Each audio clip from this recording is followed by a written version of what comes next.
Denunciar el proceso.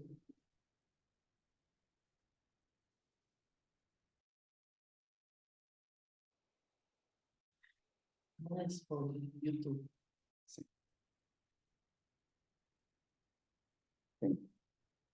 Señora que sabe a colocar lo verá. Aquí la ladito para que nos podamos ver ahorita. Es que no se ve como oscurito ahí. Para que nos veamos los dos ahí. Eso, así publicar esa silla perfectamente. Y listos para comenzar con estos personajes de la-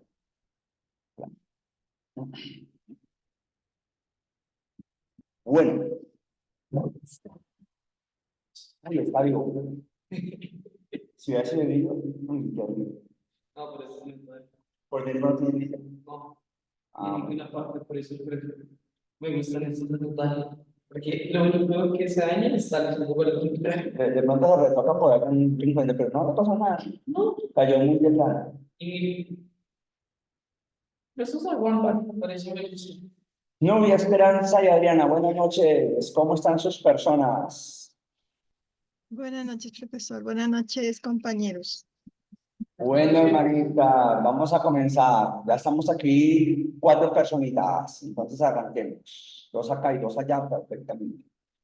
Vamos a orar y arrancamos. Señor, te damos gracias porque nos permites, en tu misericordia, Señor amado, poder estar en clase.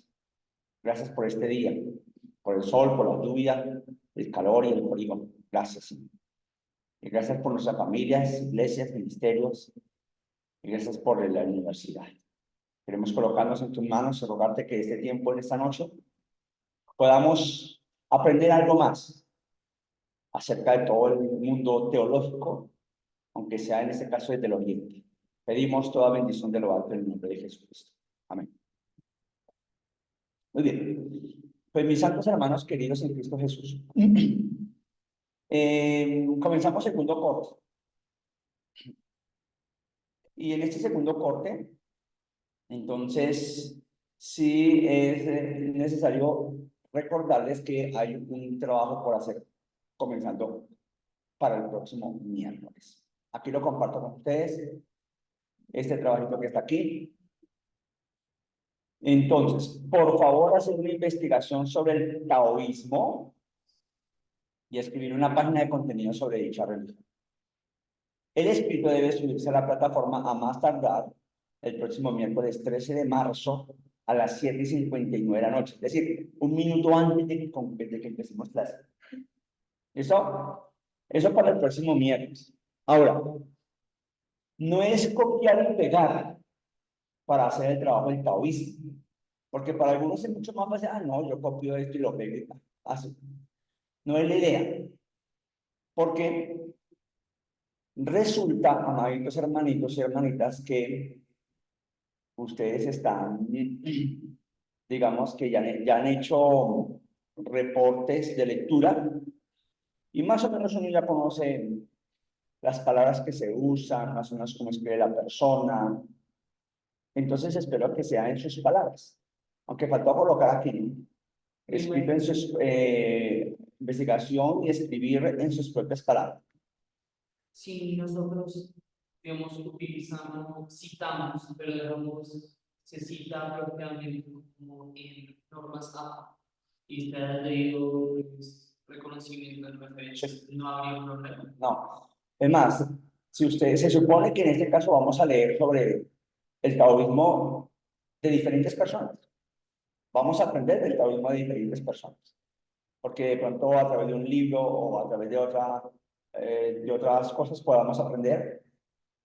Entonces la idea es que usted al final pueda colocar en referencia el libro que usted leyó, para tener idea. Y si usted coloca una cita textual, ya sabe cómo debe colocarla, cómo debe colocarla ahí, la cita textual. Ahora, hay citas que son textuales, escritas exactamente como están en el libro que usted está leyendo, y usted las puede colocar ahí, siempre y cuando le estén aportando a lo que usted está diciendo. Y otra cosa es que usted lea sobre lo que acaba de decir el autor y usted dice, perdón, Y entonces ahí colocamos cita, pero ya no es textual, sino es una cita, se me olvidó el nombre en este momento, es una cita donde usted le va a decir lo que él dijo, pero en sus palabras. ¿Sí? Y ahí también se coloca la cita, en ese caso, para que tengamos en cuenta la forma de citar. Y hágalo en sus propias palabras. ¿Sí? O sea, lea sobre el taoísmo y en sus propias palabras usted va a colocar, aunque yo no coloqué, pero usted puede colocar, venga, si me deja trabajar, sería chévere. Ah, sí, sí me deja trabajar, mire. Y escribir, voy a colocar acá, para que no se me pase por ahí.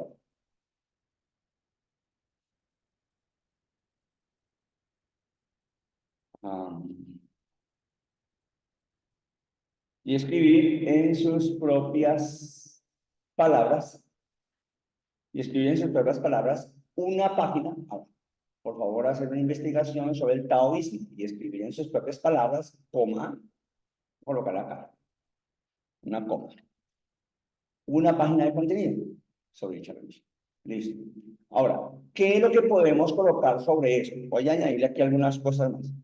Usted puede hablar sobre el origen, me parece que es importante. Usted puede colocar allí de qué se trata. Y estoy dando como aportes para que sea mucho más fácil el apoyo, la ayuda allí. Creo que la aquí debe ser por acá. ¿De qué se trata? Creencias principales, tal vez. ¿Cómo? Creencias sobre- Sí, o sea, los puntos principales de qué, de dicho movimiento, ¿sí? Vamos a hacer con mayúsculas. Bueno, le podemos añadir a esto, por ejemplo, del origen, de qué se trata, Estructura fiscal, estructura gramatical. bueno, en el que se trata puede incluir muchas cosas, ¿no? Pero entonces acá sí, por ejemplo, se puede colocar aportes que, bueno, no, aportes para la sociedad. O sea, qué aportes trae el taoísmo para la sociedad, ¿no? Lógicamente, no solamente para la sociedad, ¿no? Podemos colocar aquí el aporte para la sociedad, eh, bueno, y personas, coloquémosle más bien, y personas. ¿Ve? Note, ya con eso usted tiene una página de contenido. Se habla sobre el origen, un párrafo bueno sobre el origen, otro, bueno, un párrafo grande, dos párrafos de qué se trata, un párrafo de los aportes que tiene para la sociedad y las personas, y si usted quiere añadir un párrafo de lo que usted quiera, dice, pues desde mi punto de vista me parece tal cosa, está bien, ¿no? Entonces ya puede colocar opción, entonces es opcional, lo que estoy colocando son opciones, ¿cierto? Puede colocar su punto de vista frente al taoísmo, que me parece chévere, que se pudiera colocar a su punto de vista.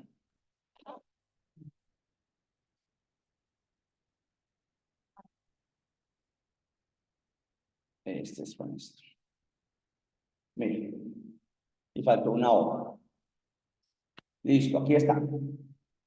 Digamos que esas son opciones, no tiene que ser exactamente lo que estoy colocando ahí, pero pues son opciones, es opciones. Entonces, usted tiene plazo para subirlo hasta el 13 a las 7:59 y listo. Eso es lo que usted va a hacer. Para el próximo, bien, ahí ya quedó. Le estoy dando un poquito como más de amplitud para que pronto pueda tener idea. Yo coloqué ahí el origen, de qué se trata, aportes para la sociedad y para las personas y su punto de vista sobre el taoísmo. Pero ese es su punto, ese es mayúscula, ya no vamos a volver a cambiar el explicar. Pero solamente es una guía, usted lo puede presentar de otra manera, no tiene que ser como yo digo, es solamente una guía. ¿Listo? ¿Alguna pregunta sobre esta investigación sobre el taoísmo?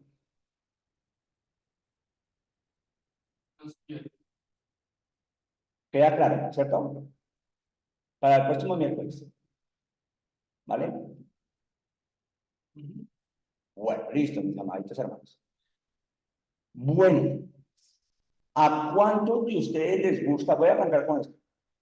¿A cuántos de ustedes les gusta ser útiles? Útiles.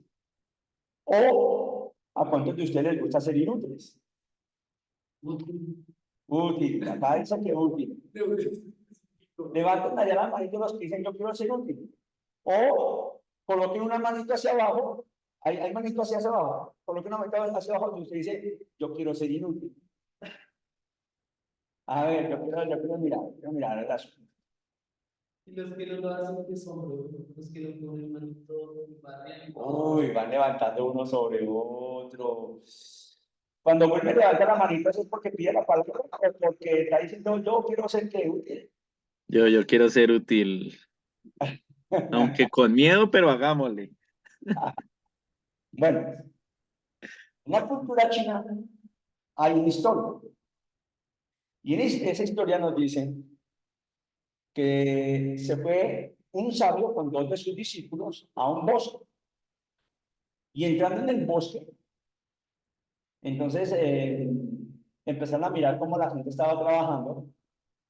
Y algunos trabajadores, normalmente los trabajadores lo que hacían era ir a buscar los mejores árboles y los cortaban.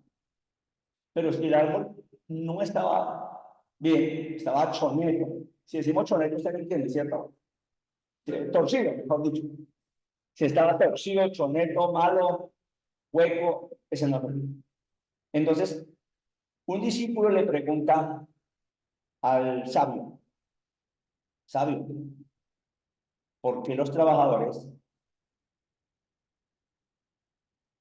tumban los árboles buenos y los árboles malos los dejan ahí? El sabio le contesta, bueno, lo que pasa es que el árbol es muy útil. Y como el árbol es útil, entonces lo tumban, lo de arriba.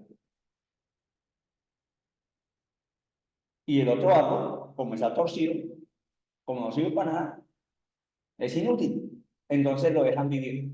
Y el árbol torcido puede vivir el resto de su vida sabrosamente y nadie le va a molestar a nadie. ¿Quién de ustedes quiere ser inútil? ¿O les gusta ser útiles? Levanten la mano que quieren ser útiles.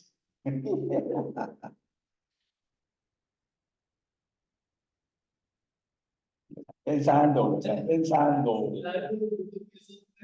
¿Útil? ¿Útil o inútil? Porque si es útil, lo van a cortar antes de tiempo. Si es útil, van a pasar ese serrucho. Si es útil, no va a llegar a su vida final adecuadamente.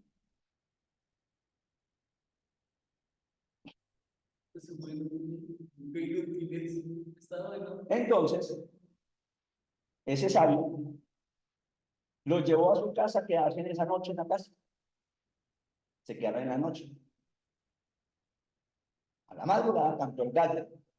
Desde las 3, 4 de la mañana estaba cantando el gallo. A las 9 de la mañana, el sabio les presenta los gallos que tiene ahí en su corral.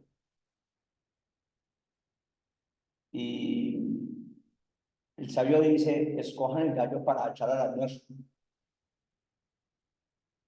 Entonces ellos miran y miran todos los gallos y ven uno muy grande y bonito. Y dice, este. Y el sabio le dice, ese no. ¿Por qué no, maestro? Porque ese es el gallo que canta. Ese gallo es el útil. ¿Y por qué es útil? No, ese es el que me despierta y me ayuda a que no me coja la noche. Ese me sirve. Lo voy a dejar para mí. Ese no. Más bien, ¿qué tal si matamos a aquel que no canta? Ese no ha cantado nunca. Está viviendo de balde y no está sirviendo para nada. Echémoslo a la obra. ¿Qué quieren ser? ¿Útiles o inútiles?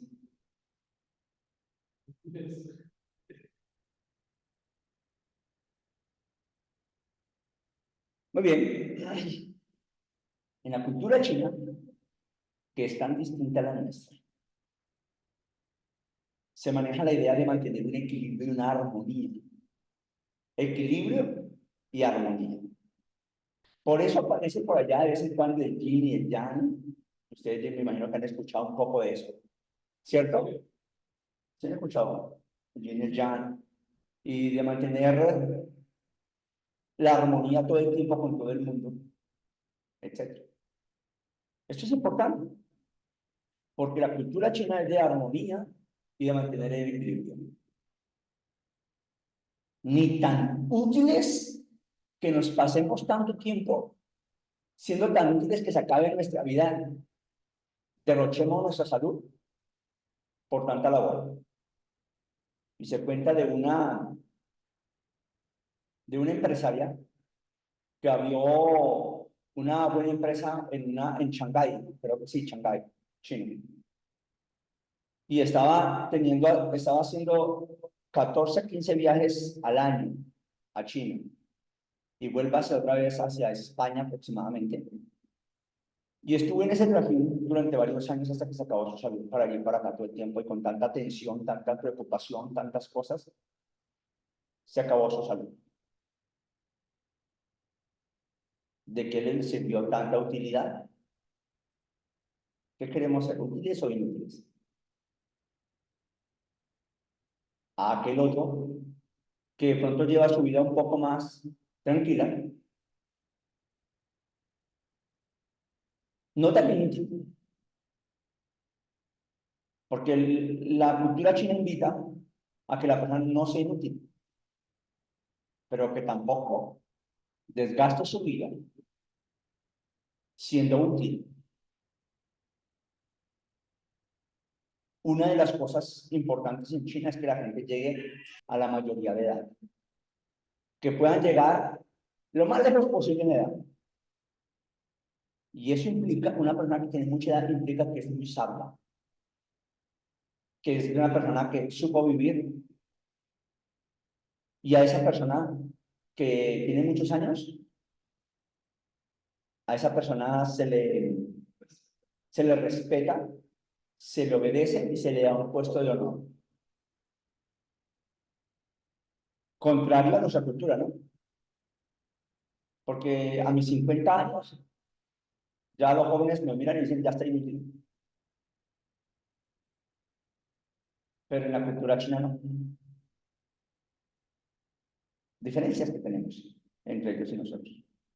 Bien, he escuchado en ocasiones a algunos hermanos que les gusta un poco la política desde el punto de vista de la izquierda, o comunistas, o lo que quieran llamarle, comunistas, socialistas, toda esa parte de la izquierda, etcétera, que no se pueden confundir porque son todos esos términos diferentes los unos a los otros, y hay enfoques distintos entre uno y otro. Pero para nuestra aclaración, vale la pena mencionar izquierda y ya sabemos a qué nos referimos.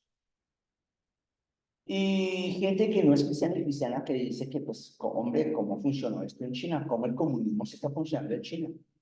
En China funciona el comunismo y todo el mundo tiene plata y todo el mundo arregla y todo el mundo la va bien. ¿Por qué no va a funcionar en Colombia? ¿Por qué no va a funcionar en Latinoamérica? ¿Han escuchado ustedes ese argumento? Que en China sí funciona el comunismo, porque no va a funcionar aquí. Tenemos que implantar el mismo comunismo que se hace en China para que funcione aquí. Me quedo pensando y digo, oiga, nunca, jamás podríamos implantar el comunismo de China en Colombia. Jamás podría dar resultado el comunismo de China en Colombia. A ellos les dio resultado, pero a nosotros nos da resultado. Por una sencilla razón. Ellos tienen un comunismo fundado en unas bases completamente distintas al comunismo que está fundado en el occidente.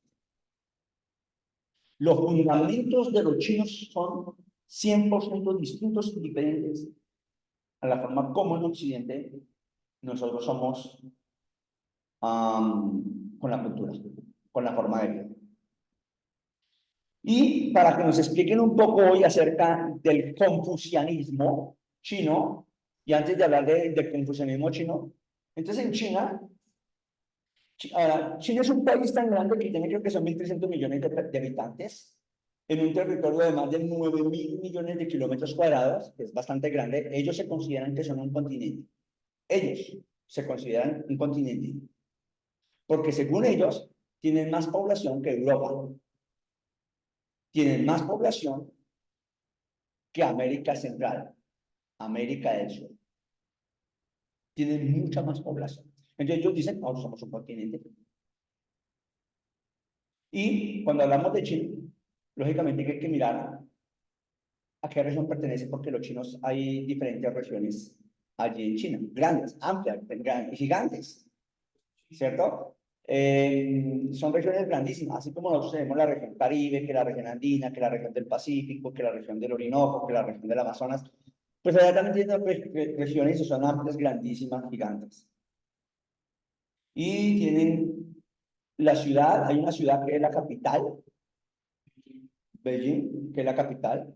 Hay una ciudad que es la ciudad específica de estudio, que es la más reconocida en cuanto a estudio, una ciudad que es la más reconocida en cuanto a comercio, otra ciudad que es la más reconocida en cuanto a como puerto, como decir aquí, yo creo que el puerto más reconocido en Colombia sería Buenaventura, que es donde más llega la mercancía por Buenaventura, creo que llega más que por Barranquilla. Entonces, tiene sus sectores y hay tres fundamentos que están en China. Uno es el confucianismo, que en eso se fundamenta, digamos, toda la gente que está en China. Es el fundamento de la gente en China y de otros países cercanos. Tienen el taoísmo, que ustedes van a investigar sobre el taoísmo, que también es fundamental para muchos de los que están. Si para algunos no les funciona si para algunos no les funciona el confucianismo, entonces no se preocupen porque tienen el taoísmo. Y si para algunos no les funcionan estos dos, entonces tienen otra oportunidad, el budismo. Y ya hablamos del budismo hace unos días atrás. Entonces, de esta manera, digamos que tienen tres fundamentos donde ellos todo lo asocian y todos viven de manera impresionante. Por la cultura que lleva muchas generaciones con este mismo sentido de vida. Nosotros en Occidente vivimos en unas generaciones que, nuestras generaciones pasadas, digamos que no es que nos dejen muchas cosas a nosotros. Y si nos dejaran cosas a nosotros, la generación pasada, esta generación dice, no queremos recibir nada de los pasados, queremos a nosotros hacer nuestras propias cosas. Y no quieren recibir nada de las generaciones pasadas. En China es obligatorio que todas las generaciones dejen algo para la próxima y la próxima dejen para la otra, la próxima, pero que sigan toda la corriente que llevan. No pueden quitarse de encima lo que han vivido durante todo el tiempo con sus ancestros. ¿Qué diferencia? Bueno, después les digo más cositas. Solo que quiero compartirles. Hay una profesora que está en YouTube. Ella está en YouTube en este momento. Bueno, la tengo aquí en YouTube. Y es la profesora Lina Luna. Lina Luna, experta en toda la cultura china, estudió en China, conoció China, lleva más de 20 años estudiando a China, toda su cultura, y ella nos va a explicar un poco acerca de lo que es el confucianismo en esta noche. ¿Sí? Claro, ahí está, y ustedes cuando quieren pueden entrar y mirar el link, revisar, pero me parece que lo ha hecho de manera excepcional. Ella es profesora del externado, ¿cómo es externado de Colombia? Externado de Colombia. Ella es profesora de externado de Colombia. Es directora de la parte, creo que son negocios internacionales, que maneja toda esa parte internacional, mejor dicho, allí en la universidad, y conoce muy bien del tema. Lo presenta de la mejor manera, y pues me parece interesante que aprendamos un poco de este personaje. Entonces les voy a pedir que por favor estemos atentos y podamos aprovechar al máximo aquí. Un momentico que yo voy a acomodar acá para poder saber más que estamos acá. Ahora sí. A ver, ¿dónde está? Vamos a ampliar un poquitico acá y vamos a tratar de escuchar. Ah, tengo un problema. No lo hice adecuadamente. No compartí bien. Dame un segundito, porque para compartir toca con sonido y video. ¿Sí o no? Ahora sí cogemos usted y compartimos acá. Espero que se escuche.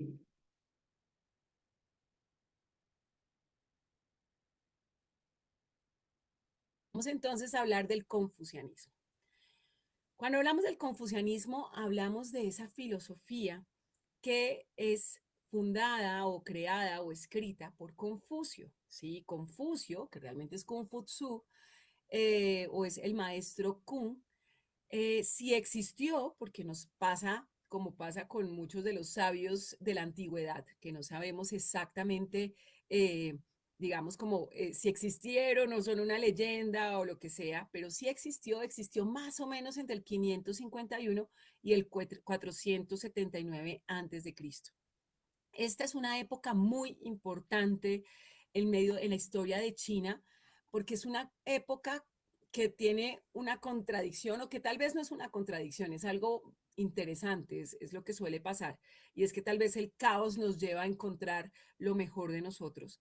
El caso es que en esta época específica, China había pasado por varias dinastías, pero una de esas dinastías había como dejado muy que se federalizara mucho el poder, y eso llevó a un periodo que se llamó el periodo de primavera y otoño, es decir, un periodo en el que digamos, los pequeños feudos empezaron a querer como autoproclamarse como el Estado, digamos, o como el imperio, y eso llevó a que empezaran a pelear entre ellos, y más o menos cada año florecía un nuevo pequeño imperio y moría al año siguiente dominado por otro.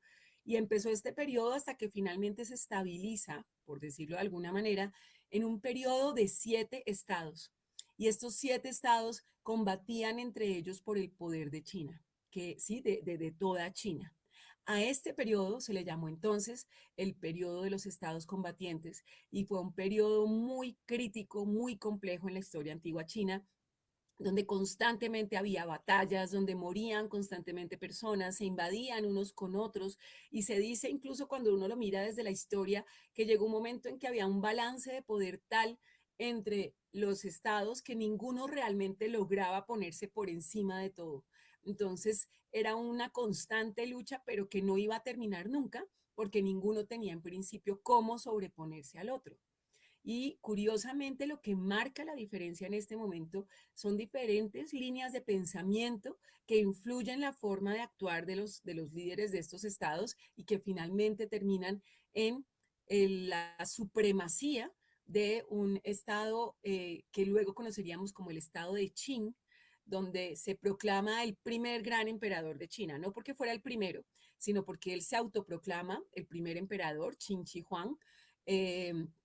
Él es el que unifica la muralla, él es el que unifica el lenguaje, unifica la escritura, y él es el que conocemos hoy más por los famosos guerreros de terracota, que son una de las tumbas de la antigüedad más impresionantes y que correspondían a este emperador. Entonces, ¿qué pasa? Les estoy contando es básicamente que en un periodo de mucho caos y guerra, curiosamente o consecuentemente, es el periodo también donde emergen las grandes líneas de pensamiento chino.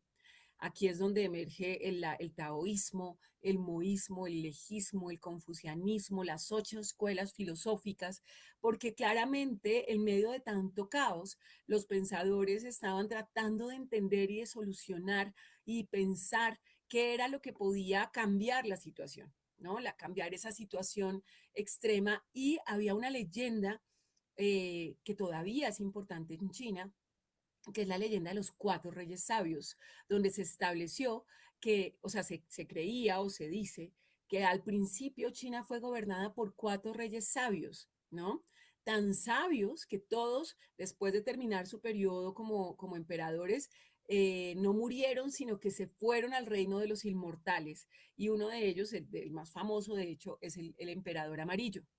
Y entonces esa alusión a la sabiduría de esos reyes de la antigüedad, hace que de alguna manera estos pensadores estén buscando constantemente, no solo los de este periodo, sino también los de periodos anteriores y los de periodos futuros, tratando de entender cuál habría sido esa sabiduría que había hecho de China un gran imperio en la leyenda de la antigüedad y que era necesaria en ese instante para llevar a China a un nuevo estado de armonía.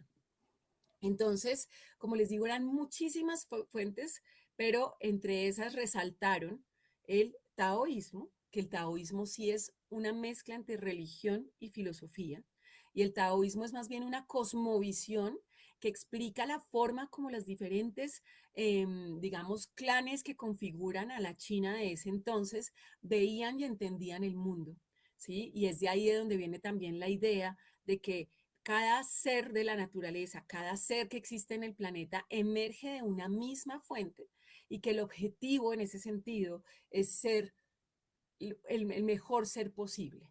Y la forma de aprender a ser el mejor ser posible es aprendiendo del mejor maestro posible, que es el gran orden bajo el cielo, lo que se le llama Tianxia, ¿sí? Pero que en otras palabras es ese gran orden se ve reflejado en la naturaleza misma. Y es por eso que cuando miramos la cultura china, mucho tiene que ver con un aprendizaje de la naturaleza. Por ejemplo, el Kung Fu, ¿no? Como lo vimos en la clase sobre Kung Fu, que no se la pierda, la pueden encontrar en experienciasdavivienda.com. Eh, la forma, primero se trató de, bueno, ¿de quién aprendo a defenderme y cómo aprendo a pelear? Pues de los animales. Entonces, observando los animales se generan las diferentes formas de Kung Fu, el estilo de pelea del mono, del tigre, de la serpiente, etcétera, etcétera, ¿no? Eh, también la comprensión de cuáles son los elementos que hay en la tierra, cómo se mezclan, qué es lo que hacen de cada cosa. Y en ese sentido, Confucio de alguna manera se dedica a pensar no en una religión, digamos que ese aspecto religioso Confucio lo deja en el taoísmo, dice, listo, lo que dijo Lao Tse y lo que dice el taoísmo está bien, eso es la parte mística, ¿cierto?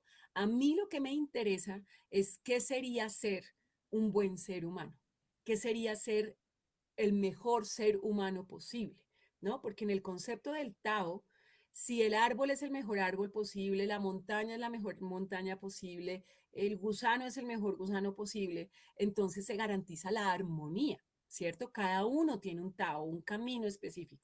Entonces Confucio dice, yo me voy a especializar, voy a pensar cómo es ese camino de los seres humanos, cómo debe ser. Entonces, a eso me refiero con toma los valores del pasado. Es como que toma esta confusión, esta cosmovisión y comienza a pensar entonces cómo sería la mejor forma de actuar. Curiosamente, Confucio es, pues no tan curiosamente porque también suena muy a un régimen moral muy fuerte, eh, pues en ese momento Confucio es altamente rechazado y el confucianismo es altamente rechazado. Y de hecho la línea de pensamiento que lleva al estado de Qin a ser superior a los diferentes estados fue la línea del legismo, que era una línea bastante controversial, un poco tiránica, digamos, que le da mucho más poder, digamos, a la ley, que establece que el objetivo del Estado no es que las personas sean buenas o felices o malas, sino el cumplimiento específico de la ley y que corresponde a los ciudadanos trabajar para el líder y no viceversa, ¿no? Y eso llevó digamos, a una forma de actuar bastante tiránica, a una ley muy, muy fuerte. Y eso unido a la sabiduría de Sun Tzu y el arte de la guerra es lo que lleva a que ese Estado sea superior a los demás. Aún así, esa dinastía duró muy poco. Precisamente por tanta tiranía era bastante odiada y simplemente una vez muere Qin Shi Huang, al sucesor lo acaban muy prontamente, ¿no? Y es después la siguiente dinastía la que va a determinar qué es el confucianismo, la filosofía, la forma de ver el mundo que quieren promover y que les parece que es la más afín con el imperio. Y es esa dinastía la que comienza a promover la enseñanza del Kung Fu en los diferentes colegios, en los diferentes estamentos sociales del Kung Fu, no, perdón, del confucianismo. Y eso lleva a que comience desde ese entonces a enseñarse de generación en generación los diferentes principios del confucianismo. al punto que si estamos hablando de esa China en ese momento era el gran centro de Asia. Entonces, esas normas morales, esos códigos sociales empezaron a expandirse por toda Asia. Llegaron a toda la parte incluso de Mongolia, al imperio de Manchuria, lo que es hoy Corea, llegaron a Japón, al sur de Asia, al sureste asiático, llegaron a todos esos lugares y se volvieron como esa ley social, esa ley moral que se enseñaba de generación en generación, en generación, en generación, al punto que hoy podemos afirmar que está intrínseca en el ADN de absolutamente todos los asiáticos. Si uno quiere entender por qué trabajan como trabajan, por qué se relacionan como se relacionan, por qué priorizan unas cosas sobre otras, la respuesta está en este aprendizaje del confucianismo, que, como les digo, no es una religión, es una, es un código moral y social que se expandió con tanta fuerza que hoy en día continúa siendo lo que está detrás de toda la construcción social, de toda la construcción del Estado, no solamente de China, sino también de Japón, de Corea y de muchos más, ¿no? En ese sentido, vamos a ver entonces de qué nos habla el confucianismo. Entonces, para explicar el confucianismo, digamos, desde una forma más sencilla, pero a la vez bastante compleja, lo que el énfasis del confucianismo es en cuál es mi rol como individuo en lograr la armonía universal, ¿sí? Entonces, es una combinación entre la relación del individuo y la sociedad. Y esa combinación queda muy clara en un sentido. Y es que si yo tengo armonía dentro de mí, es decir, si yo he logrado tener una templanza, ser puro en mi pensamiento, ser balanceado en mis emociones, trabajar por el bienestar, ser compasivo, ser bondadoso, eso va a ser evidente en mi familia, porque voy a propagar eso a mi familia. Y si mi familia tiene esa misma como armonía, entonces eso se va a ver reflejado, se va a ver, propagar hacia el Estado. Y si el Estado logra esa armonía, entonces eso se va a propagar a la nación y si la nación la logra, el mundo va a sentir esa propagación y va a entrar en esa armonía y finalmente el cosmos entraría en esa armonía. Es decir, que la armonía del cosmos depende de mí, ¿sí? Entonces es una forma muy diferente de ver la relación con el entorno, porque si se dan cuenta en otras culturas, suele echársele la culpa al otro, es decir, es que mi papá hizo esto, es que el gobernante no hizo lo que debía hacer, es que pasó esto o lo otro, y se suele de alguna manera deflectar la responsabilidad. En cambio, la filosofía confuciana, la base de todo es que absolutamente todo lo que pasa alrededor es responsabilidad tuya, ¿sí?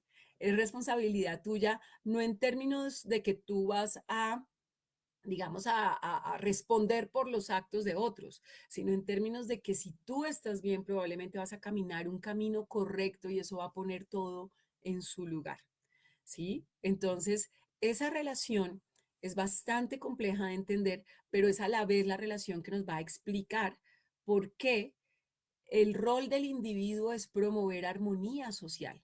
Entonces, la forma en la que yo voy a medir que efectivamente soy un ser exitoso, un ser que logró esta armonía, es por medio de el impacto que tienen mis actos en la sociedad. Es decir, que prima en ese sentido el bienestar social sobre digamos, la individualidad. No es una sociedad individualista. El bienestar, y eso es muy taoísta, eso viene de esa cosmovisión, el mundo está compuesto por todos nosotros y la única manera de vivir en armonía es que todos estemos armónicamente bien, ¿sí? No hay un individualismo marcado y eso es evidente en este confucianismo. Miremos entonces algunos de estos conceptos claves del confucianismo. El primero es el concepto de humanidad, ¿sí? Y acá les tengo que explicar otro concepto para que entiendan a qué se refiere esto, y es básicamente la idea de la capacidad que tienen todos los seres humanos de cultivarse, ¿no? ¿Eso qué significa?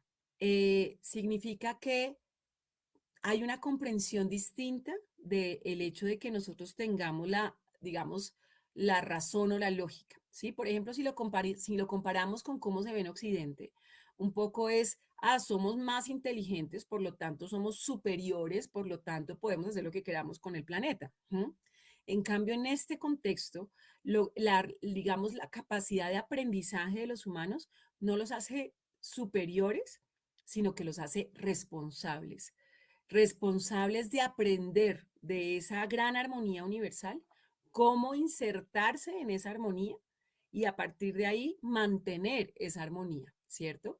Entonces, en ese sentido, el cultivarse a uno mismo es el camino mediante el cual uno aprende, ¿cierto? Entonces, por ejemplo, no sé, uno diría como, es que nací bruta para las matemáticas, entonces pues no hay nada que hacer, nací bruta. En cambio, en el confucianismo te dirían, pues te corresponde a ti disciplinarte y diariamente estudiar tanta cantidad de horas hasta que aprendas y entiendas las matemáticas y te vuelvas la mejor matemática del mundo si eso es lo que quieres, ¿no? Entonces, eso lo que nos dice es que todos los seres humanos, incluso el proceso de la educación, no es un proceso solamente que dependa del colegio, que solamente dependa del profesor, sino que es un proceso social en el que todos entre todos nos ayudamos a cultivarnos constantemente. Entonces, por ejemplo, los abuelos desde chiquiticos empiezan a enseñarle a los niños a leer, a escribir, empiezan a enseñarles las analectas de Confucio, empiezan a enseñarles como cuál es el camino correcto de una forma muy estructurada, correcto socialmente, ¿no? Entonces, esa es la base, o sea, el tema del cultivarse a uno mismo es la base del sistema de mérito. ¿Listo? El mérito o la meritocracia como tal surge en China y surge como parte de esta estructura del Estado dinástico chino. ¿Y a qué se refiere? Se refiere a que, por ejemplo, el emperador necesita a los mejores cuidando de las cosas imperiales en todos los aspectos. ¿Eso qué significa? Que yo no voy a contratar al hijo del hijo del hijo del hijo, voy a contratar el mejor. Entonces, por ejemplo, digamos que se murió el cocinero imperial. Automáticamente se hace un anuncio por toda China diciendo tal día, a tal hora, en tal lugar es el examen para escoger al mejor cocinero de China para que empiece a trabajar para el emperador. Entonces, ese día, a esa hora, llegarán de donde quieran llegar todos los cocineros y harán diferentes exámenes y diferentes pruebas que incluyen incluso hacer tai chi, incluyen caligrafía, incluyen rezar las analectas, pues no rezar, sino como interpretar lógicamente las analectas de Confucio, hasta que finalmente llegarán a cocinar y se elegirá en un gran proceso de selección el mejor. Y es por su mérito que este mejor va a acceder a este cargo. Esta idea de mérito es la que llega en algún momento traducida a Europa y es la que inspira muchos de los digamos, principios de la ilustración europea. ¿Listo? Porque recuerden que en Europa lo que había era una monarquía que no estaba por mérito, sino por destino divino, ¿no? Entonces, desde esa perspectiva, este cultivo marca ese mérito y hoy en día todavía, por ejemplo, si uno quiere ascender en el Partido Comunista o en cualquier cargo, en cualquier empresa, lo haces por medio del mérito, es decir, muestro resultados y por lo tanto puedo ascender. Si yo no muestro resultados, si yo no muestro experiencia, si yo no muestro capacidad, entonces no puedo ascender, ¿sí? Entonces, esto viene de esta idea del cultivo. Entonces, lo que dice Confucio es todos tenemos el deber de cultivarnos constantemente, pero como somos seres humanos, todos, absolutamente todos, porque unos se pueden cultivar en arte, otros en matemáticas, otros en música, pero todos, al ser humanos, tenemos que cultivarnos en humanidad. ¿Y qué significa cultivarnos en humanidad? Cultivarnos en aquellas cosas que se reflejan en buenas cosas provechosas para los demás, es decir, en compasión y en bondad. ¿Sí? En la medida que somos bondadosos y compasivos, nuestros actos van a ir teniendo un impacto positivo en todos los demás. Entonces, esta es, digamos, el primer principio, que uno es seguir con el tema del cultivo, el deber de cultivarnos constantemente y ese cultivo nunca va a parar, ¿cierto? pero además de cultivarnos en humanidad. Como seres humanos, tenemos el deber de cultivarnos para ser cada vez mejores seres humanos. ¿Listo? El otro principio clave o concepto clave de este confucianismo es el concepto de los rituales. Como les decía, Confucio no se mete en lo místico, pero sí dice los rituales son fundamentales, porque los rituales es lo que nos va a recordar constantemente lo que es sagrado, ¿sí? Nos va a recordar lo que es importante. Entonces, parte de estos rituales es precisamente, yo no sé si de pronto ustedes habrán visto esa película de Disney de Mulan, la primera, la de dibujitos animados, perdón, que estoy con una tos súper fuerte. Entonces, si se dan cuenta, Mulan, si la recuerdan y si no la recuerdan, les cuento, cada año hay un día que es el día de las limpiezas de las tumbas. Entonces, todos tienen que volver a su ciudad de origen, a donde están las lápidas de los ancestros y tienen que limpiarlas, llevan la comida que les gusta a los ancestros, algo que podríamos nosotros los latinos tal vez asimilar al Día de los Muertos, pero no se entiende como que en ese momento se encuentren vivos y muertos, sino que se entiende como que es el día en que yo voy a honrar mi linaje, yo voy a honrar mi, o sea, toda la familia que me llevó a ser quien yo soy, ¿cierto?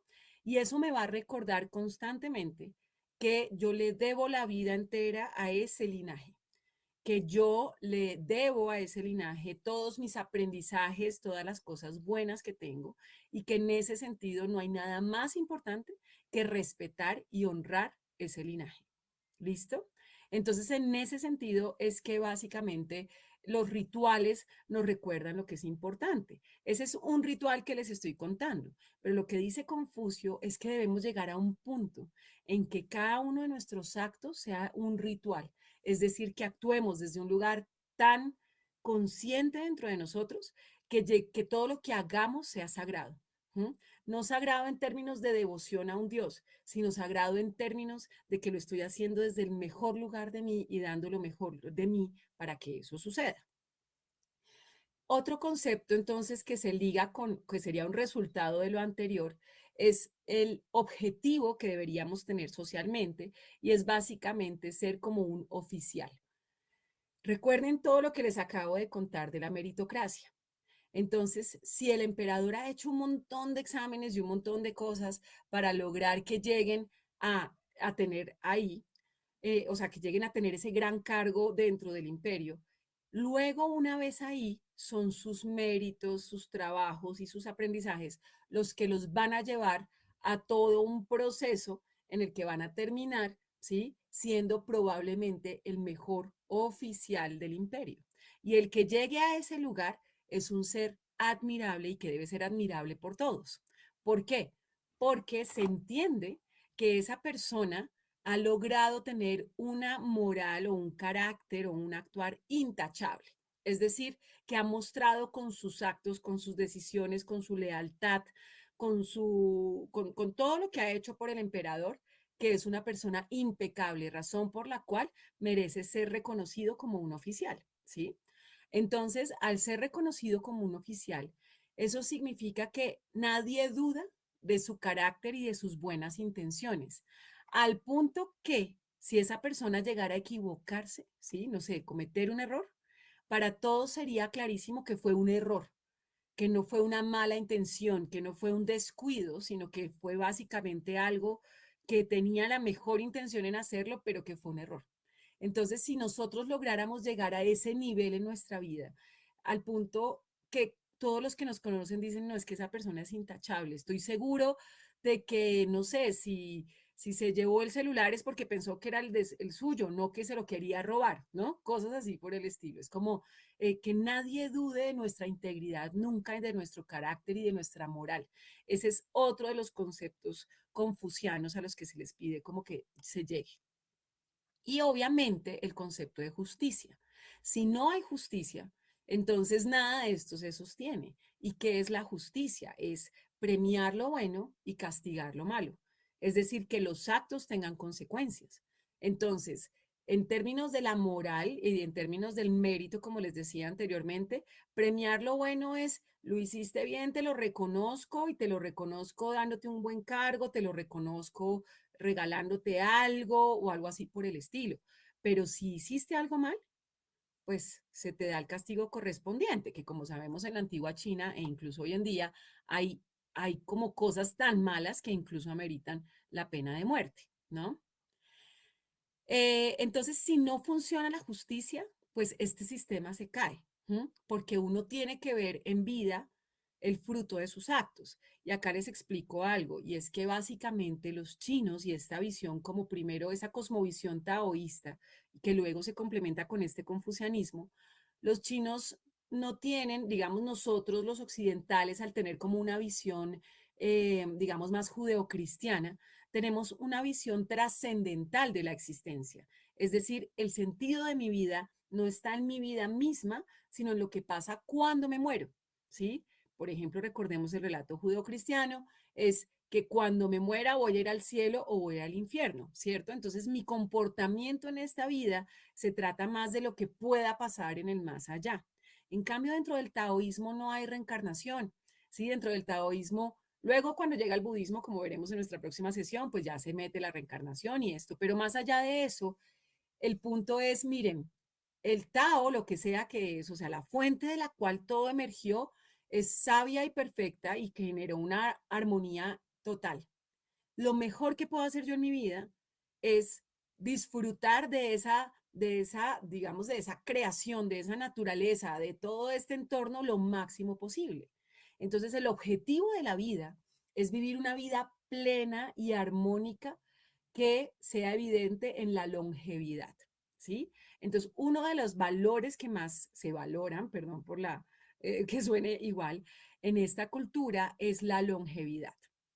Porque si uno llega a ser longevo, eso significa varias cosas. Uno, que ha llevado un estilo de vida armónico, es decir, que ha cuidado de su salud, que ha hecho ejercicio, que, digamos, ha cuidado de sí mismo y de lo que es en la naturaleza. Pero además significa que probablemente ha tenido un actuar armónico también, pues porque nadie te ha matado, nadie ha venido a hacerte ciertas cosas y cosas así, o incluso porque no estás loco, porque no entraste en crisis por un montón de cosas, ¿no? Entonces, en ese sentido, entre más longevo, más admirable es la persona. Pero ¿por qué es tan admirable? Básicamente porque si bien todos podemos lograr el conocimiento, la sabiduría solamente hay una forma de lograrla y es mediante la experiencia. Es decir, yo puedo leerme 1000 libros de cómo se pare un hijo, ¿sí? Y cómo es el proceso, pero la sabiduría de saber cómo sucede solo va a suceder el día que tenga la experiencia, que lo haga. Por esa razón es que se respeta profundamente la sabiduría de los ancestros, ¿sí? Y eso es fundamental en el confucianismo y en toda la cultura asiática, ¿sí? Lo que los ancestros dicen, la sabiduría de los ancestros es algo invaluable y solamente se ha logrado por haber vivido la experiencia, ¿sí? Entonces, en ese sentido, la vejez en países como China es un periodo supremamente lindo porque es un periodo de mucho respeto, de mucha plenitud, de una sensación de paz, de, cumplí con lo que debía cumplir, ¿no?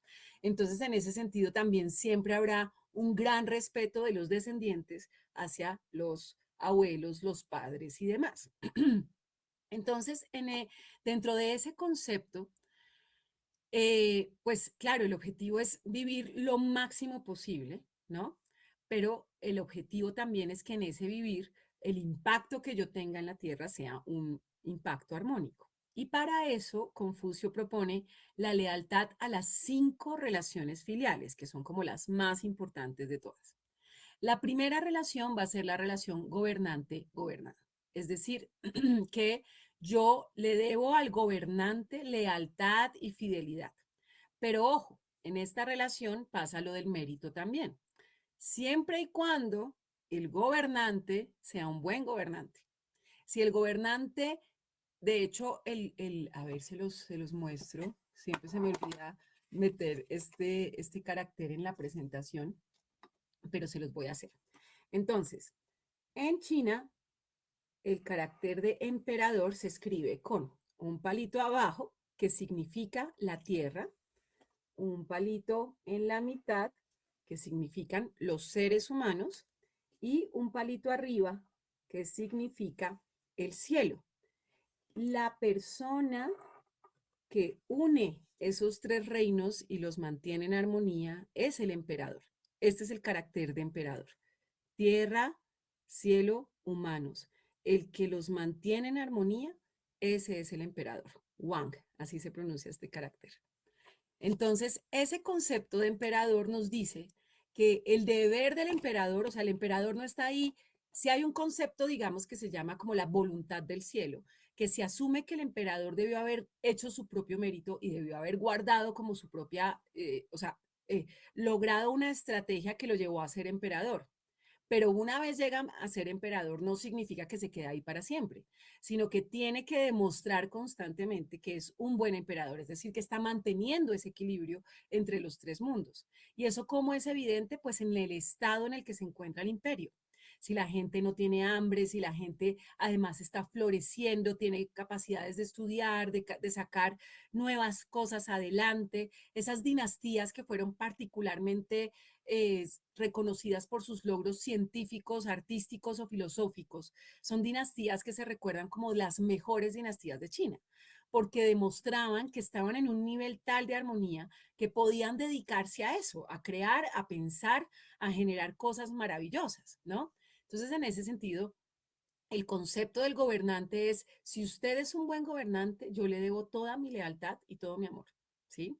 Pero tiene que ser un buen gobernante, porque si no es un buen gobernante, entonces, ¿qué va a pasar? Muy probablemente va a haber una facción del pueblo que va a querer tumbar a este gobernante, ¿cierto?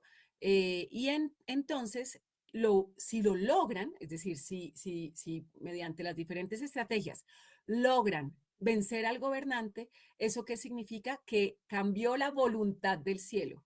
Es decir, que claramente el gobernante perdió la virtud del gobernante y que por lo tanto llegó otro a reemplazarlo y eso significa que el nuevo tuvo la bendición, digamos, del cielo para llegar ahí. Entonces, esto es supremamente importante porque si se dan cuenta, es ese concepto de que usted no está ahí simplemente porque sí, sino que usted tiene que responder y tiene que dar frutos al pueblo. Es una accountability, digamos, constante, que es lo que le hace ganarse la lealtad de los demás. Veamos entonces las siguientes relaciones, ¿no? Esa es la primera como relación filial. La siguiente relación que es importante, este es el orden jerárquico de las relaciones, es la relación padre-hijo. Y hay una diferencia muy grande entre la gobernante-gobernado y la relación padre-hijo. Y es que la relación gobernante-gobernado no es una relación filial. Es decir, no, o sea, filial sí en términos de Confucio, pero no es una relación de sangre, ¿sí? Y como les decía, pues si es un mal gobernante, chao. En cambio, la relación padre-hijo no se puede romper bajo ninguna circunstancia, porque es que eres el hijo de ese padre. Entonces, ahí en principio, claramente el padre debe ser un buen padre para ganarse el honor y el respeto de su hijo, y su hijo, porque le debe la vida entera y todo lo que tiene, debe obedecer al padre siempre. ¿Mm? Acá es complejo porque entonces, si nos damos cuenta, esas sociedades confucianas tienen muy marcadas las jerarquías de poder, ¿no? Y en ese sentido, la obediencia a esas jerarquías es algo que sigue muy adentro. Entonces, temas como decir, no, no sé, somos una gran familia que hace espadas, ¿sí? Y que el hijo diga, pues no, yo no quiero hacer espadas, me quiero ir a recorrer el mundo, es algo que no se hace con facilidad, o sea, eso sería un deshonor, ¿sí? Eso sería perder la cara, eso sería ir en contra del honor familiar, y el honor familiar no es solo de los que están vivos, es de los ancestros también que están atrás. De hecho, ese era todo el drama de la película de Mulan, que Mulan se había disfrazado de hombre para ir a pelear y entonces podía hacer que todos perdieran el honor, que esa familia perdiera su honor, ¿cierto? Entonces, esa relación padre-hijo es que el hijo siempre va a honrar y a obedecer al padre, pero funciona en los dos sentidos. Es decir, ¿qué pasa si el hijo es un mal hijo, ¿sí? Entonces el padre, por ejemplo, no sé, que cogieron al hijo robando, el padre va a pedir que lo castiguen a él, porque si su hijo robó, significa que él fue un mal padre, que no lo educó suficientemente para que su hijo no robara, ¿cierto? Y si es al revés, digamos que el padre es un mal padre, ¿no? Pero el hijo es un buen hijo. Entonces digamos que el padre es un borracho que la embarra en todas partes. El hijo, por salvar el honor de la familia, probablemente va a tratar de limpiar ese mal nombre de su padre, así sea manteniéndolo escondido para que no lo vean borracho, pero probablemente el hijo va a tratar de limpiar eso. ¿Listo? Y en este lazo, de una vez les explico una cosa. Yo no sé si ustedes han oído hablar, por ejemplo, de que hay muchos suicidios en Asia, ¿sí? No estamos hablando de los suicidios solamente actuales que pueden ser por crisis emocionales, sino que, por ejemplo, si a mí me cogen como director de un banco que me estoy robando la plata del banco, entonces es muy probable que esa persona antes de su juicio legal se mate, ¿no? Con lo que hemos conocido como el harakiri, por ejemplo, ¿no? Hara es vientre, kiri es filo, y el harakiri se entiende que el vientre es la fuente de vida, entonces el harakiri busca romper esa fuente de vida. ¿Por qué haría alguien eso? Porque es la forma de limpiar el honor de su familia también. Es la forma de decir, yo reconozco que fue error mío, que esto no fue lo que me enseñaron y por lo tanto yo me mato, o sea, reconozco que merezco la muerte. Por haber ido en contra de lo que todos me enseñaron que era valioso y que eran los valores sociales y familiares. ¿Sí? Es una forma de decir, yo sé que lo que hice está mal porque mi familia me enseñó que eso está mal, ¿sí? Y por lo tanto yo mismo me castigo y me doy el castigo que me merezco y evito que sean otros los que me tengan que matar, ¿no? Entonces eso es una cosa compleja, pero responde a ese sentido del honor que es fundamental y que viene de estas relaciones filiales. La siguiente jerarquía entonces sería hermano mayor, hermano menor. ¿Listo? Porque claro, el hermano mayor ha recibido más del padre, ¿sí? El hermano mayor ha recibido más sabiduría, más presencia, pero a la vez, al ser el mayor, el hermano, ante la ausencia del padre, el hermano es el que debe cuidar del resto de la familia, ¿no?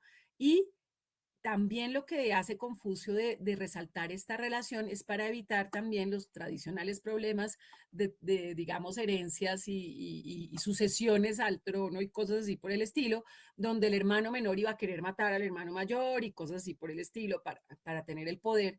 Entonces la idea es acá marcar que esa relación también es fundamental y que es importante y que el hermano mayor tiene el deber de cuidar de su familia y el hermano menor tiene el deber de apoyar a su hermano y, digamos, ser obediente a lo que el hermano proponga. Si se dan cuenta, estoy hablando de hombres, hombres, hombres, hombres, ¿no? Porque si bien el taoísmo no es machista, es decir, cuando uno mira el taoísmo y cómo habla de la mujer, el taoísmo simplemente habla de que la mujer es la parte yin, es decir, la parte mística y la parte que tiene una conexión directa con el misterio y con la fuente. A Confucio le importaba cinco lo que pasara con la mujer. Es decir, en esta época estamos hablando de una sociedad bastante patriarcal, donde además el emperador tiene un harem, no solo el emperador, todos tienen muchas esposas. ¿Por qué tienen muchas esposas?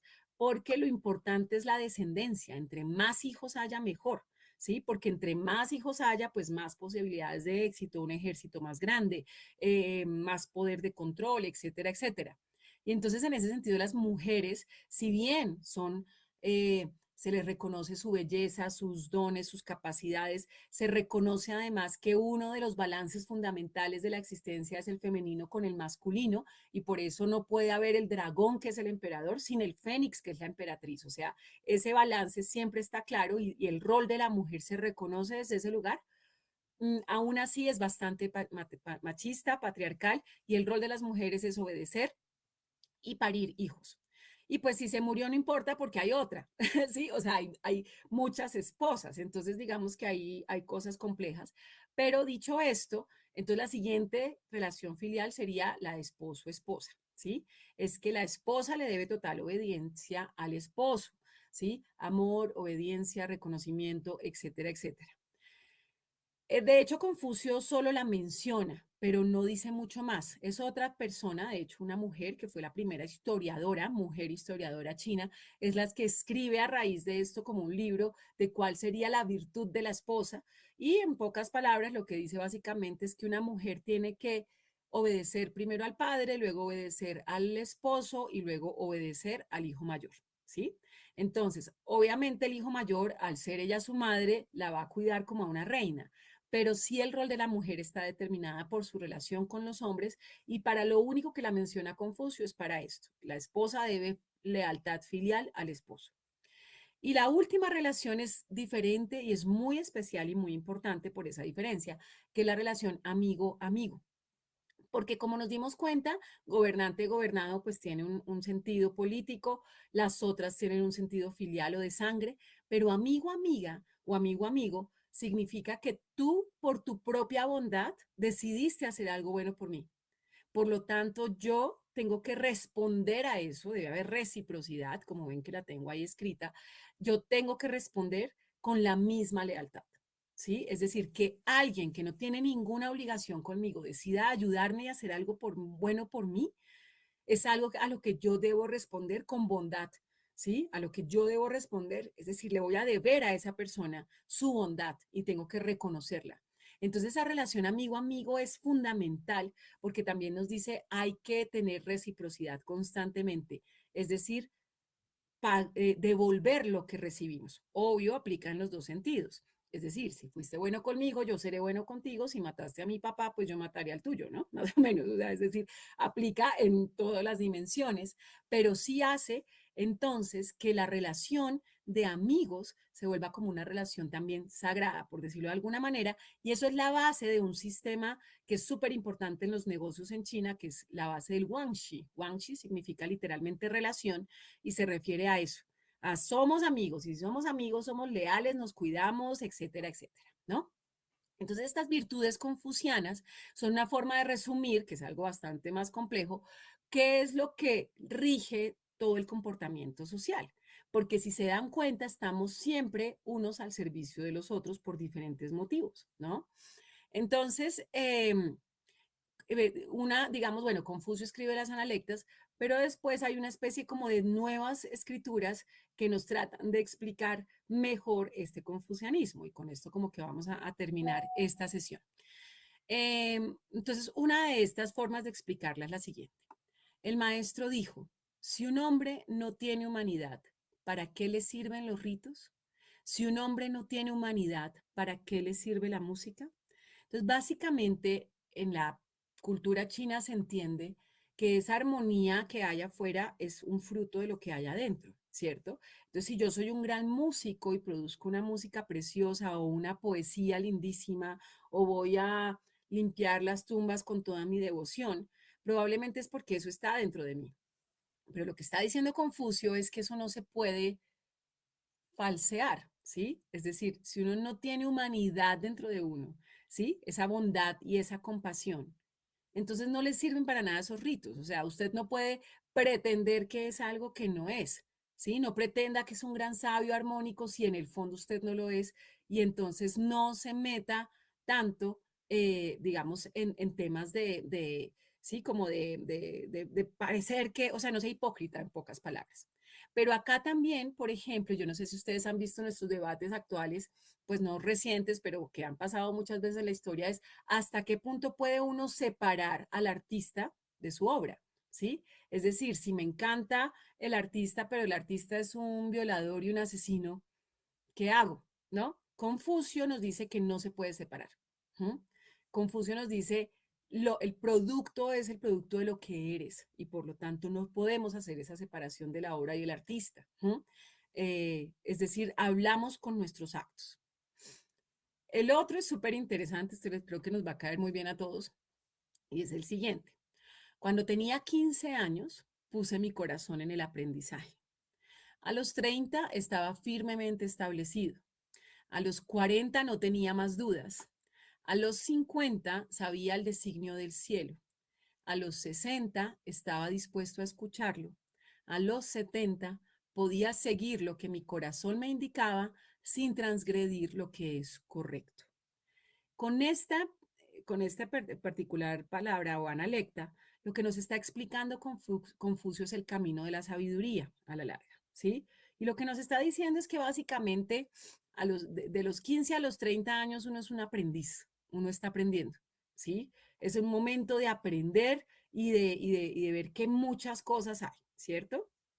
A los 30 me establezco, es que ya reconozco cuáles son las herramientas que tengo para generar mi vida. Pero no es sino hasta los 40 que yo empiezo a entender más o menos qué soy, ¿sí? Más allá de los sueños de la adolescencia o más allá de lo que mis papás me dijeron, a los 40 ya entiendo como, ok, yo soy esto. O sea que de alguna manera no maduramos o no llegamos a una etapa de madurez, sino desde los 40 en adelante. Antes de eso estamos en todo un proceso de aprendizaje. Y es a los 50 donde entendemos la relación de todo. Es decir, claro, cuando se nombra lo del designio del cielo es como, claro, el valor de esto, el valor de lo otro. Razón por la cual en China hoy en día hay cargos que no puede ocupar una persona sino hasta que tenga cierta edad. Por ejemplo, un ministerio no puede ocuparlo a alguien menor de 50 años, porque antes de los 50 años no has aprendido lo suficiente para hacer un rol responsable en un cargo que tiene tanto impacto en la sociedad. Entonces, cuando dice sabía el designio del cielo, es como, ya entiendo que esto se trata del bienestar social, ya entiendo que esto se trata de esta cosa o de la otra. Los 60 es la edad de la jubilación. Entonces, acá es como que a los 50 seguimos trabajando por ese designio del cielo, pero los 60 es cuando también escuchamos el designio del cielo. Y escuchar el designio del cielo es entender que también los ciclos tienen fin, que también, listo, se hizo el trabajo, ya te puedes retirar, ¿sí? Ya puedes irte y ya dedicarte a descansar y dar el espacio a que los demás cumplan con su misión. Es decir, estoy dispuesto a escuchar que hay ciclos y a salir de allá. En esta época en la que esto se habla, pues obviamente la expectativa de vida era como de 30, 40 años o sin mucho 50, ¿no? Entonces llegar a los 60 era, mejor dicho, un acto de total, como era un acto impresionante, y llegar a los 70 ni se diga, ¿sí? Pero Confucio acá está mezclando estos ciclos de la vida con los ciclos místicos del horóscopo, y bueno, en fin, cosas que no podemos explicar ahorita, pero sí nos dice que a los 60 es ese momento en que uno entiende que ya entra a otro momento, porque el gran ciclo de los 12 años, 4 ciclos de 12 años, que son los que se viven según este horóscopo chino, termina a los 60. Y miren esa diferencia. Ahí todavía es como, ya entiendo, pero si llego a los 70, el designio del cielo y yo nos unimos. Es decir, ser yo mismo no va a transgredir nada que sea lo correcto. ¿Mm? Porque al ser yo mismo, con esta sabiduría que he adquirido sobre mi existencia, ya soy automáticamente un sabio caminando por la tierra, ¿no? Entonces, si nos damos cuenta, acá nos está explicando Confucio la importancia de la sabiduría y el impacto de la sabiduría. Y el último sería este. Cada día me examino 3 veces. Cuando actúo en nombre de otros, ¿he sido digno de confianza? ¿En mi relación con mis amigos, he sido leal? ¿He practicado lo que se me ha enseñado? Y esto es una forma de explicarles cómo en una cosmovisión como la china y como la asiática, donde no hay un Dios creador, por ejemplo, donde no hay como otra persona que está a cargo de todo, sino que lo que les explicaba, tener racionalidad y capacidad de cultivarme me hace es responsable y no superior. O sea, no, esto no debe depender de que otro me vea actuar bien o mal. Yo tengo que ser mi juez constante. Yo tengo que ser mi examinador constante. Ese último analecta que les estoy leyendo es el concepto del cultivo. Yo soy el único que puede mirarse cada día y evaluar si está actuando como debe actuar, si actuó como debía actuar, si realmente ha sido fiel a sus enseñanzas y ha sido fiel a sus principios y ha sido fiel a su familia y a su honor, ¿no? Entonces el confucianismo, como nos damos cuenta, es también un tema de responsabilidad constante por los actos. Pero como les digo, esos actos solamente se pueden manifestar o sea, se ve que esos actos sucedieron no porque yo diga que lo hice, sino porque se ve en el impacto social.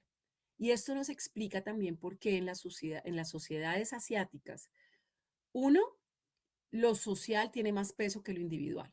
Es decir, no puede ser que porque yo quiero una casa en la mitad del bosque, entonces voy a acabar con el río de todo el mundo, ¿sí? porque es que es más importante el río de todo el mundo que su voluntad de tener una casa en la mitad del bosque y quedarse con todo el río. Y no hay duda, ¿sí? Es decir, pensemos un poco en esa época del COVID, cuando mientras acá todo el mundo estaba como, no, porque tengo que ponerme tapabocas. Pensemos en esas como marchas en Estados Unidos que decían, soy libre de respirar si quiero.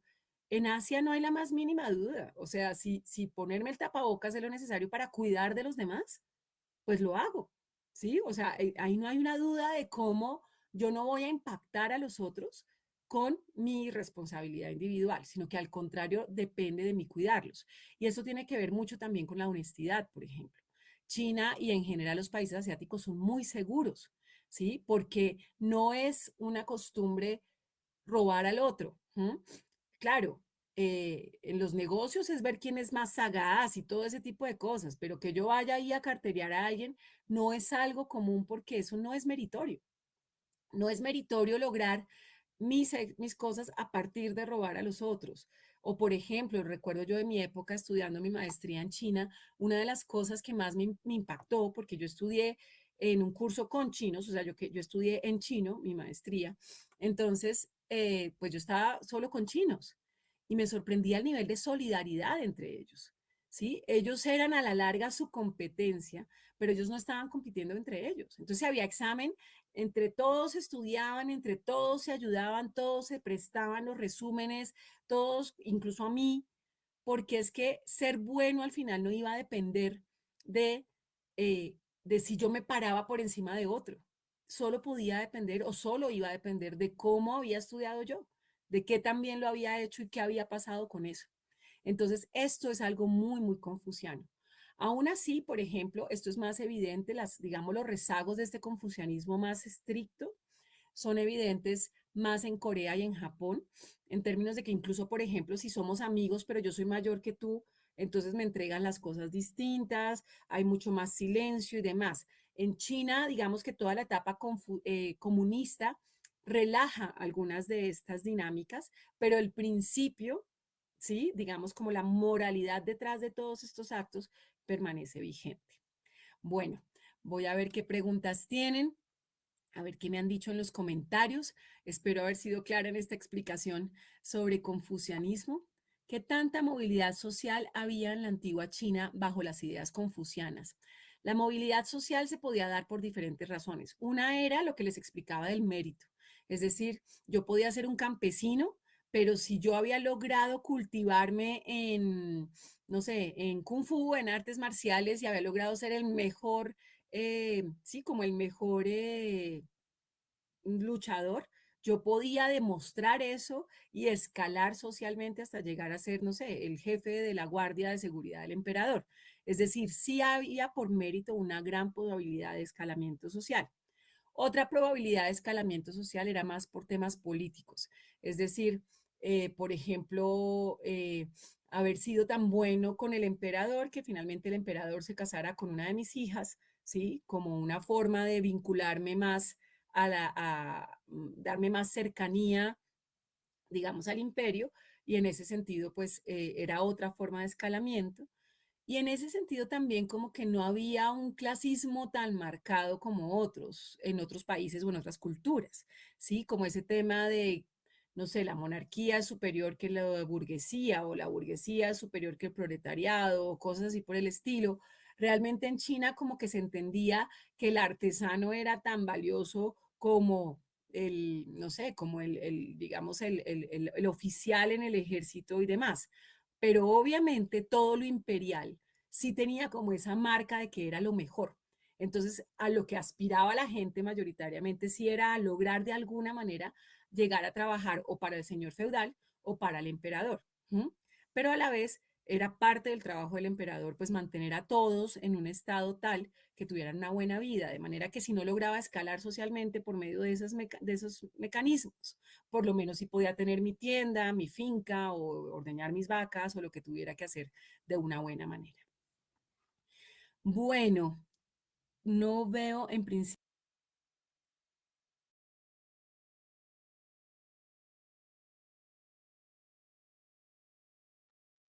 Mis hermanitos, yo creo que esta profesora nos enseña un poco más a fondo lo que es el confucianismo de una manera sencilla, fácil de entender, y me parece que nos aclara muchos aspectos del mundo chino, que a veces de pronto uno como que no tiene ni idea.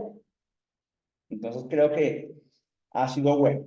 Quisiera escucharles qué les pareció, qué les gustó, qué no les gustó. Quiero escuchar sus comentarios al respecto.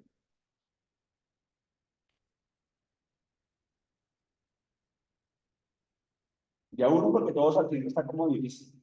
Pues se me hizo que entró a profundidad, digamos, desde el comienzo hasta aquí, siempre está dando mucha información. Entonces, el video era muy bueno y que intentaba explicar de la mejor forma, pero yo creo que yo voy a verlo otra vez para poder tomar pautas para sacar la mayor cantidad de información, que la verdad, aunque era muy bueno, es muy largo también. A mí me hubiese llegado a ser muy largo, porque también no era, digamos, por la cantidad de información que metía, uno sentía como si fuera mucho más tiempo, no solo una hora. ¿Vale? Gracias. Que bueno, muy profundo, pero muy largo. Sí, todavía sí. Vale, vale. ¿Alguien más? Profe, en la parte ética y moral, me parece, pues digamos, eh, como me acuerda un poco al amor al prójimo, digamos que no a la individualidad, sino a la comunidad, eh, eh, y el clasismo, o sea, digamos que no es tan marcado. Esa parte, pues, me recuerda, digamos, a un poco, pues, como la moral y la ética cristiana, ¿no? Pues no se puede confundir, ¿no? Digamos, con otros valores, pero me parece, pues, muy interesante eso, esas virtudes, también los rituales. Siempre está basado, digamos, en la honra, eh, también el honor para ellos es clave, ¿sí? Entonces, con razón, pues, como dijiste, el comunismo allá es diferente, como lo es acá en Latinoamérica o en Europa, sí. Sí, gracias, David. Allá dentro de la cultura de ellos, vivir de una manera ética y moral es lo más importante. Cosa que en nuestro contexto, por eso va a ser muy difícil aplicar muchas cosas de otros lugares donde allá ha funcionado el socialismo, pero ha funcionado porque la gente tiene una cultura y una forma de pensar totalmente distinta a lo que se vive en Occidente. Totalmente. Vale, ¿y más? ¿Dimos comentarios?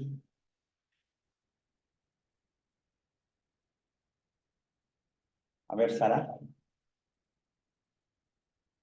Sí, profe, buenas noches. Creo que también me pasó similar a lo que decía el compañero Lorenzo, que es como mucha información, muy concentrada, entonces no sé qué decir, pero digamos, de tantas cosas que habló la doctora, algo que me llama mucho la atención, más que un tema en especial, es como que uno muchas veces sí escucha eso, uno escucha que ellos tienen cierta manera de vivir, uno, digamos, entiende eso con películas como decía ella, Mulan o como Kung Fu Panda, digamos que esos son como acercamientos que tenemos con ellos o la de Karate Kid, bueno, como varias películas que nos muestran esos puntos de vista, pero lo que a mí me llamó la atención fue el caso que puso ella acerca del COVID, porque es un caso de la vida real.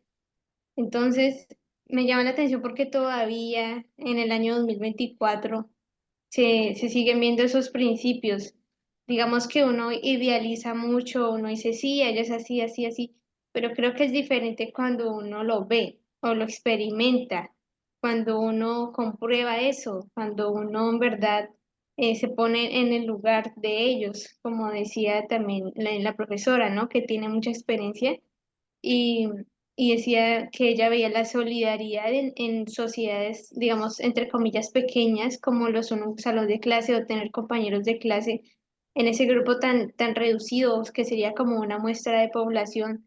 Ahí se veían esos principios tan marcados que se ven a lo largo del territorio de China, que es súper grande. Entonces, que todas esas personas, o que la gran mayoría, diría yo, más del 90%, tengan esos principios, eso es como, uff, en verdad, yo creo que es el, o sea, es el otro lado del mundo literalmente hablando, pero creo que allá ellos sí tienen tantísimo impacto que, que sí pueden marcar todo el continente, como también lo mencionaba la doctora, que países como Japón, Corea, etcétera, ellos han tenido tantísima influencia, pero nosotros somos un poquito muy, un poco muy ignorantes acerca de eso y de cómo se vivía allá. Entonces me llama la atención eso, profe, como la realidad que se vive aún en esta época, en el 2024, a pesar de tantos años de continuo linaje o de, no sé cómo decirlo, de herencia que tienen ellos en muchos aspectos. Eso me llama la atención, profe. Vale, gracias, Sara. Comentario de Nicole. Em, Profe, pues yo lo vi más, digamos, como que tienen bastante como un enfoque humanista, ¿no? Entonces, sí, digamos, eh, tú tienes que superarte hasta alcanzar, digamos, ella decía, pues para alcanzar, digamos, un estatus, ¿sí? Entonces, lo mismo me pareció bastante interesante, digamos, no me acuerdo cómo se decía, las líneas, y donde el emperador era el que, como que el que mantenía el equilibrio, ¿sí? Entonces, pues yo lo comparaba como que, bueno, nosotros como que ese equilibrio es para nosotros como Jesús, ¿no? Como que conecta a nosotros con Dios, pero pues ellos tampoco es que lo vean así. Y el hecho de que haya el beneficio colectivo y no individual. Entonces me pareció bastante interesante porque aquí pues, aquí es como que cada quien lucha por lo suyo y pues el otro verá qué hace, ¿sí? Pero allá no, allá es como que tiene que haber como un crecimiento equitativo entre todos y había algo que se me fue. El hecho de cultivarse a ti mismo. O sea, como que tú no sabes algo, entonces tienes que esforzarte en alcanzarlo, en subir, en lo del mérito que ella decía.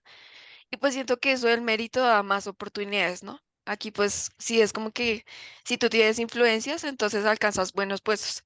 Allá, si tú tienes la oportunidad y la capacidad, pues puedes lograr ese puesto.